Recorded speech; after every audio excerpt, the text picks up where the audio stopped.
take place. Let me first of all read a couple of emails from two people. One is my colleague, Senator Jim Munson, who was in Tiananmen Square 23 years ago,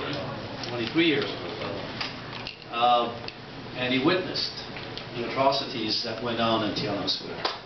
And he reported on them, and he wanted to be here today. But unfortunately, I got an email from him, and it says basically, "Hi Con, I'm awfully sorry, but I can't make it tomorrow. This came in yesterday. Please extend my apologies to the organizers. Also tell them," and this is important, Chuck, also tell them if they're making big plans for the 25th anniversary, I would like to play a role. So make sure you put that down. As he says, in any case, there's a number of serious issues which have come up. Politics is politics. So I just wanted to, on his behalf, let you know that he was thinking of us. As well, Minister Kenny was invited. For those of you who know a little bit about politics, June is probably the most difficult month in the political calendar. We're going through a number of very difficult pieces of legislation, particularly the budget bill, and nobody goes anywhere during the times that we talk about the budget bill, unless you happen to be the Prime Minister who's in England for the Diamond Jubilee of the Queen. But everybody else is there, and I have to get back there today. I got to catch a 4 o'clock flight. I want to read a message from Jason that he asked me to inform you of. He says, "Congratulations on the unveiling of the new statue of the Goddess of Democracy at York University on this 23rd anniversary of the bloody repression of the peaceful pro-democracy demonstration in Tiananmen Square." At the time, Canadian Prime Minister Brian Mulroney hailed the victims of June the 4th as young heroes. His message to them was, "Do not despair.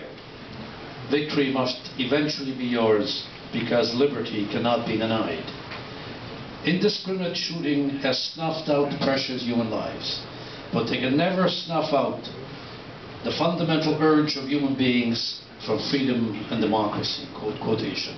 That was a quotation from then Prime Minister Mulroney.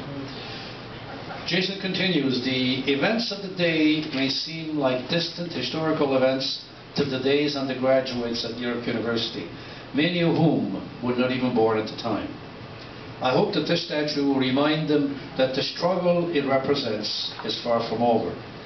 Many of the men and women who demonstrated on June the 4th, 1989 are still fighting for democracy and freedoms in China today. And importantly, many of the men who ordered the army to massacre the peaceful demonstrators continue to hold positions of power. But just as the men responsible for the violence of that day grow older and weaker by the year, there is also signs that the communist regime they supported is beginning to crack and show its age. Hope for a peaceful democratic China is stronger than ever, and the dream of the students of Tiananmen Square may be closer than ever to becoming a reality. I hope that the Goddess of Democracy will continue to inspire young heroes of today who refuse to accept that the proud Chinese people should continue to serve a bankrupt ideology, and who refuse to accept that the Chinese people do not deserve the fundamental rights that we take for granted here in Canada. I look forward to visiting the statue and paying my respects to the brave men and women who inspired it. Best wishes to you all, the Honourable Jason Kenney, Minister of Citizenship, Immigration and Multiculturalism." I want to give you both of those.